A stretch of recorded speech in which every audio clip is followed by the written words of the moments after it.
I spoke aloud. We are the Himalayan yogis. The celestial response is difficult to describe. My heart was thrilled. I long to go to the Himalayas and become like you. The vision vanished, but the silvery beams expanded in ever-widening circles to infinity. What is this wondrous glow? I am Ishvara. I am light. The voice was as murmuring clouds. I want to be one with thee. Out of the slow dwindling of my divine ecstasy, I salvaged a permanent legacy of inspiration to seek God. Wise are we if we meditate on that experience of Yogananda's and salvage from it even a breath of his inspiration. For quite simply, there is nothing else. As the Bhagavad Gita says in the 7th chapter, I make and unmake this universe. Apart from me, nothing exists. O Arjuna, all things like the beads of a necklace are strung together on the thread of my consciousness and are sustained by me. Thus, through Holy Scripture, God has spoken to mankind. Om,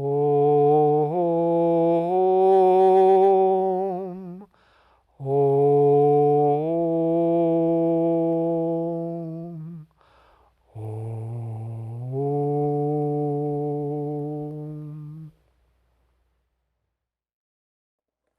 Good morning, everyone. And I too want to welcome you to our Sunday service and to wish each of you a very blessed year.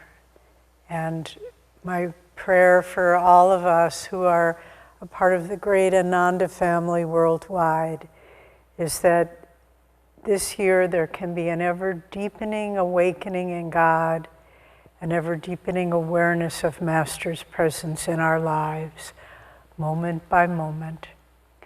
I want to also thank you who have been joining us online for these months of the pandemic, the lockdown and isolation. And perhaps, and I think it's not beyond the realm of possibility, that during this year we'll be able to gather in person once more in our temples, our centers throughout the world. And if you are not near a physical center, then please know you are always, always welcome to join us online. And we're so happy to be able to be with you in this way. So I'd like to start. Usually we read from Whispers from Eternity, but there's a poem that is always so dear to my heart, especially at the beginning of the year. This is from Master's Songs of the Soul. And it's called The Garden of the New Year. The echoes of last year, its sorrow and laughter have died away. The song voice of the new year, encouraging, hope imparting, is chanting, refashion life ideally. Abandon the weeds from the forsaken garden of the past. Garner only seeds of joys and achievements, hopes, good actions and thoughts, all noble desires. Sow in the fresh soil of each new day these valiant seeds. Water and tend them until your life is fragrant with rare flowering qualities. The new year whispers, awaken your habit-dulled spirit to zestful new effort. Rest not till eternal freedom is won and ever-pursuing karma is outwitted. With joy enlivened, unendingly united mind, let us all dance forward, hand in hand, to reach the halcyon home whence we shall wander no more. Well, fortunately, Master's right there with us, giving us the energy and the insight to accomplish this. And it's the reading we had this morning from Rays of the One Light, such a wonderful way to begin the new year, because really each new year, it's like a new season. God creates these 4 beautiful seasons. They have a spring with its beautiful flowers and little grasses coming and the new little birds being born and singing. And then it ends and emerges into summer with its garnering beautiful, rich gardens and robust activity in the warmth of the summer. And then that ends and we come to autumn. And there's the harvest season and the time for more inward withdrawal. And then, of course, winter, where everything is at rest. Things have gone through their life cycle, but the seeds of the next year, of the next garden of the new year, have already been planted by our karma, past, long time past and immediate past, been planted by world karma. And the year that we've just gone through has been a time of difficult karma for everyone. I don't think there's a person living on the earth right now who hasn't grieved in some way for what they see happening in the world. But seeds have been sown. Seeds have been sown of hope and the desire to help people selflessly and to grow closer to God and to transcend self-interest and greed and divisiveness. These seeds have been sown in this season. And now we come to a new year, a garden of the new year. And we need to water those precious seeds that will transform us, the seeds of divine aspiration and selflessness and joy and unity with all of our brothers and sisters everywhere. And so this reading the Garden of the New Year, it fits so beautifully with the Rays reading where Swamiji is talking about everything coming from the Om vibration. We're moving forward now into, it's like in a certain way, it's a clean slate. Of course, as we said, there's karma already moving in place to form what will happen. But in this poem that we read, refashion life ideally. And it's important to think of that in terms of, okay, God, in the beginning, there was nothing. There was only the consciousness of God. And God put his consciousness into vibration. And it began to manifest as the vibration of Om, the vibration, the sound behind all other sounds. The vibratory presence that holds all of this manifest world, holds it into form. And the light, that's a different manifestation of the consciousness of God, a different vibration, the vibration of astral sound and light. And that light is what shines behind everything. Even in the darkest moments, that light is shining there. I remember once, some years ago, we went to hear a man who Swami considered to be a great saint. His name was Richard Wurmbrandt, and he was a Christian minister during World War II. He was imprisoned by the Nazis because he was a Christian leader.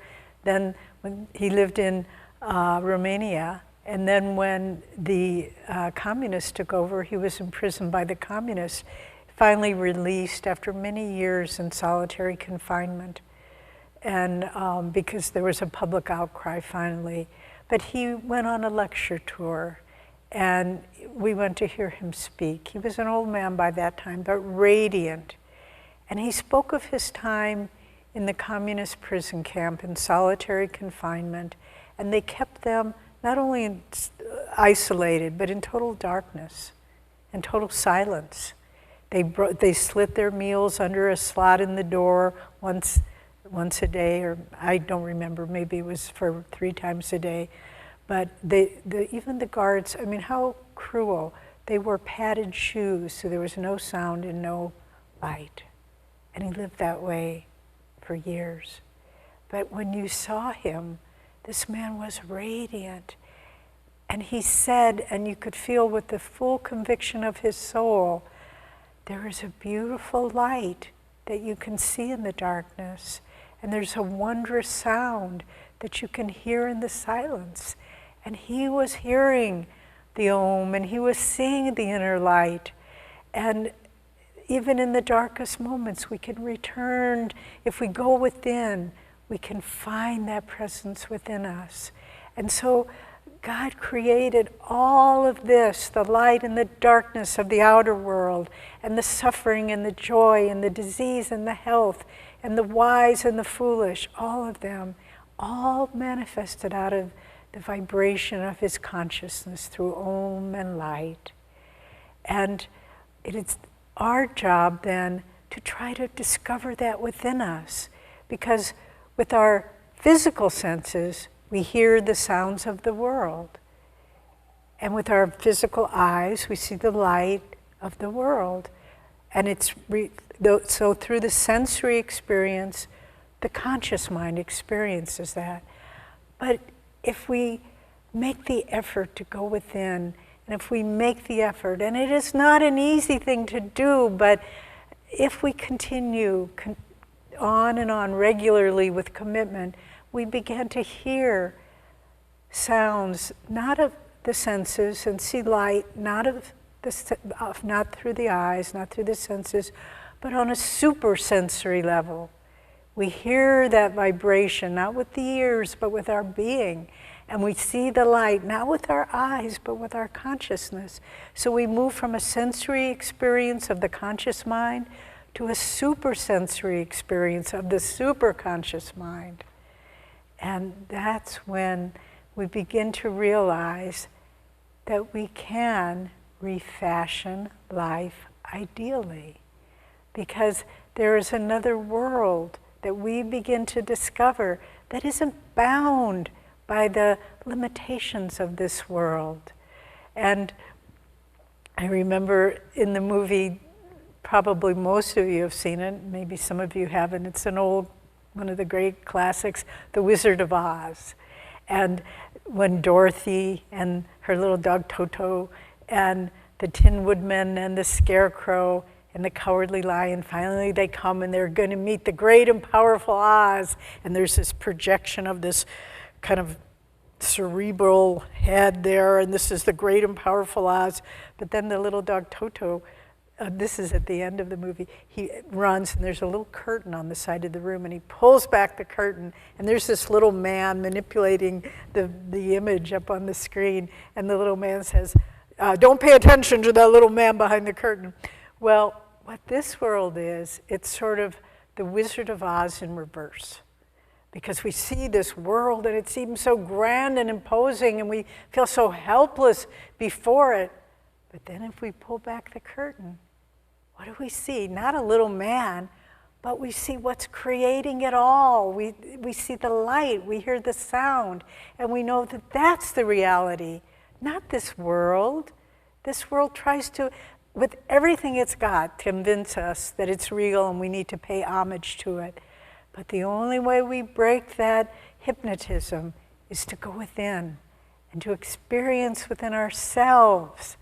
No, there's another world. There's a world of freedom, of light, of expansive awareness through Om.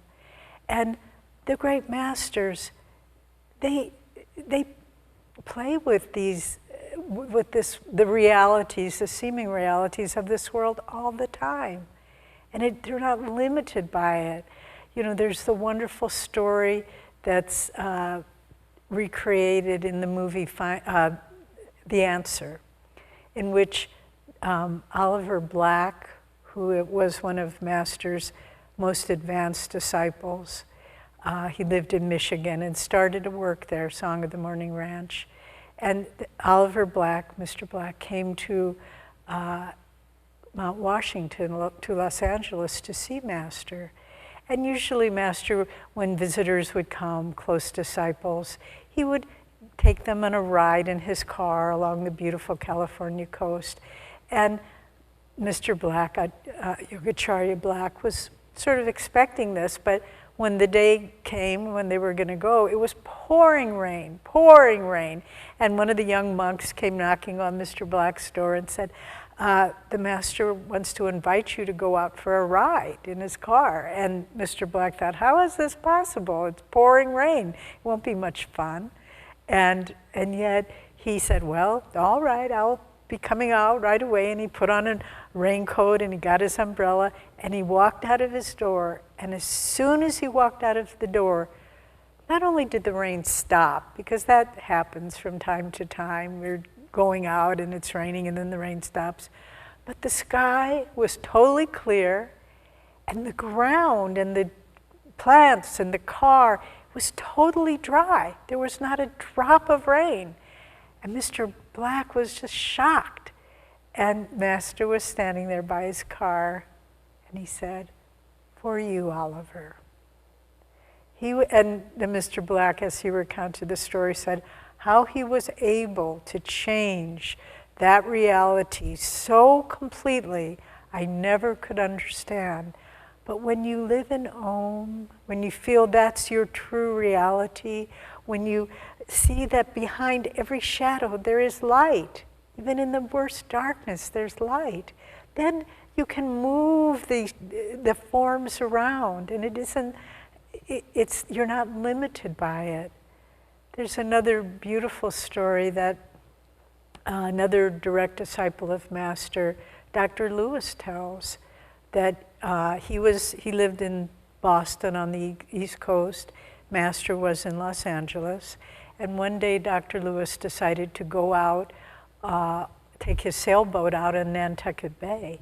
And he was out sailing, but all of a sudden a big squall came up and the waves were huge and the wind, and Dr. Lewis really felt, I'm not going to make it back. The waves were tipping over the little sailboat. He had no way of anybody finding him. And he began to pray to Master, help me, Master in Los Angeles. And at that moment, he just heard reverberating the sound of Om, and around him the squall subsided, and he was able, not easily but successfully, to bring his little sailboat into safe harbor. And when he got home, as soon as he walked in the door, the phone rang, and you know who it was. It was our guru, and he said, "You almost got wet, didn't you, doctor?" And Dr. Lewis was just amazed. And he said, yes, sir, I did. And Master said, remember, nothing can harm you if you stay in Om. And that's what we need to remember, no matter what lies ahead. I think we can be hopeful for a better 2021, but nevertheless, whatever may lie ahead, nothing can harm us if we stay in the Om. And you think, well, those are very nice stories, but I don't know that anything like that can happen in my life. Well, I'd like to share with you a little story. I've told it before, some of you know it, about how by staying in the Om, you don't change the world around you, but you change inside so that the world doesn't bother you. And this story took place in 1979. Swami Kriyananda had asked Jyotish and me to move down to the San Francisco Bay Area, to San Francisco, to start an Ananda work there. And we had been living at Ananda Village for 10 years, the first 10 years of its existence. And with reluctance, I went. We agreed to go. Of course, we said yes to Swami, but inwardly, I didn't want to live in a city. I was unfamiliar with San Francisco. I didn't feel comfortable driving in big city traffic, but Swami asked us, so of course we said yes. And that first summer, Swami stayed with us, and he would lecture, he gave big talks, and then weekly satsangs at different churches, and a good group of people began coming, good, sincere people. And a solid work was being established. We found a very nice ashram house, we moved into it, and everything was on stable footing. And then Swami said, well, it's time for me to go back, to leave you, and you all are in charge. And it was a little bit scary, but we thought, well, we'll do the best we can. And then it was the last night before he left. And he said, let's celebrate. He was such a celebratory spirit. And he said, let's go out for a nice dinner. We went out for a nice, I believe it was Italian meal. And then he said, I'd like to go see a movie, and let's see what's available.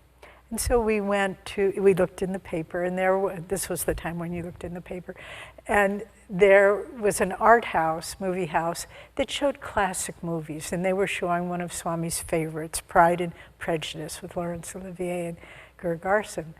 And so we didn't pay a lot of attention to, we got the address, but where it was located and what time we would get out. But we went and we saw, and we had to park, it was Saturday night, we had to park very far away, walk, 5 or 6 blocks to get to the theater. We saw it, we enjoyed it so much, and then it was time to leave. And then the reality dawned, and I think Swamiji actually set up the whole experience. And we realized we were in the red light district of San Francisco. It was Saturday night, it was about 10 o'clock, 10:30 at night, and we had to walk 6 blocks to the car. And it was like, oh my God. We went out on the street and there was everything you can imagine. It was like a little Hades right there, and people were selling drugs and everything. And we thought, we've got to walk to the car. But then Swami, it was amazing. You could feel, and I think he did it for us. I think it was his last gift for us. It was like the prow of a ship. And there were about 10 of us, and we all followed behind him. And we walked through those streets, through all the depravity and the sorrow and suffering. And it was like nothing could touch us. We were in Om. And for the remaining, and we got to the car, and it was really quite not only extraordinary in the moment, but a permanent legacy. Because from that moment on, I was never disturbed or afraid of being in a city. I drove wherever I needed to go. And our life has been one of frequent travel and going to many new cities, many new places we weren't familiar with. But that gift that Swami gave us, I've never felt uncomfortable wherever we had to go, whether we knew people or didn't know people. And so what did Swami do there? He brought us into the Om. And he said, I can't change the world. I can't stop a squall or make the rain stop. Maybe he could, but he wasn't doing it. But I can help you realize how to live in the world but not be touched by it if you stay in Om. Because that's where it all comes from. That's the origin of it all. And that brings you back into the stillness and the peace and the light of God. And so when we look to the new year, refashioning our life ideally, remolding our life in such a way that we're getting closer to, whether consciously or not, why we incarnated in this lifetime. Why did we come? Did we come to get a good job or to make money or to be liked or popular or whatever, big success? That's not why devotees take rebirth. Devotees take rebirth because we have been on a journey. We've been on a journey to God, and we haven't yet made it yet, but we've gotten closer. And so we're picking up the strings. It says in the Bhagavad Gita, Arjuna asked Krishna, but what if I try and I fail spiritually? Is my effort lost? And Krishna replies to Arjuna, know this, no effort is ever lost. You will pick up where you left off in the last life. And so we all have done. And that's why it's so familiar. So many people we've heard, I read autobiography and it changed my life. Why? Because we heard the soul call. We heard the Om vibration, and we felt the inner light that that book is permeated with. And it was the catalyst that got our feet moving back again on this journey. And it's so thrilling to me to talk to people from all over the world, from all walks of life, just saying, yes, when I read autobiography, when I saw Master's picture, it changed my life. And so in this coming year, where do we want to go spiritually? And realize that don't let it be kind of wistful yearnings or vague desires of growth, but realize you have the potential, we all have the potential to mold the year that's coming to our spiritual advantage. We can't necessarily change the circumstances. We can't by our will make the virus go away. We can't by our will make politicians be honest and integritous. But we can do what we can do to bring light into the world, to bring light into ourselves, and not to settle for less than what we can be. Master didn't come to make our lives a little bit better. He came to awaken us to the true reality of what life is and who we are. And unceasingly, don't think that effort stops. Unceasingly, the great masters are working on our behalf in this way. So let's do our part. Let's use this year in so many ways. The quarantine and the isolation has been a blessing because we've had to be more interiorized. We've had to be more inwardly focused. Let's use that to our advantage and to make the effort to go deeper in meditation, to try more earnestly to feel the Om vibration vibrating within us, and to see the light within us, and then to see that light also in everything around us, in the least little drop of rain on a leaf, on the petals of a little flower emerging from the mud, in the eyes of people who have conquered lower nature, to see that light shining everywhere, and to live in that light, and to live in the Om, and to refashion our life in 2021, ideally, so that we can offer it at the feet of our Guru and say, this has been a year of great spiritual growth. God bless you.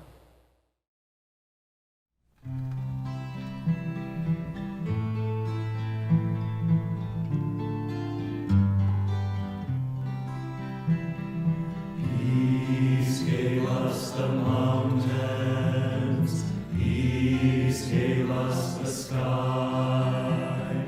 Nightly when starlight enfolds us, peace is its lullaby. Amen.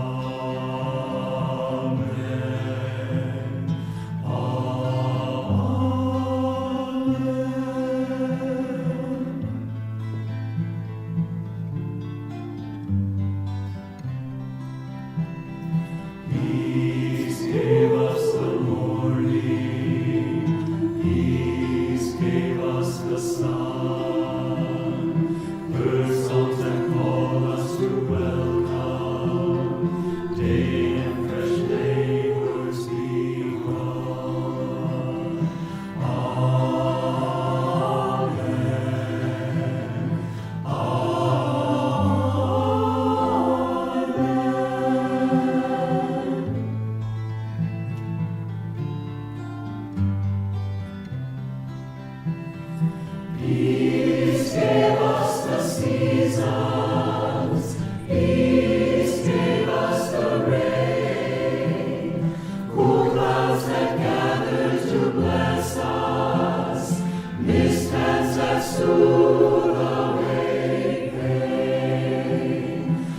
He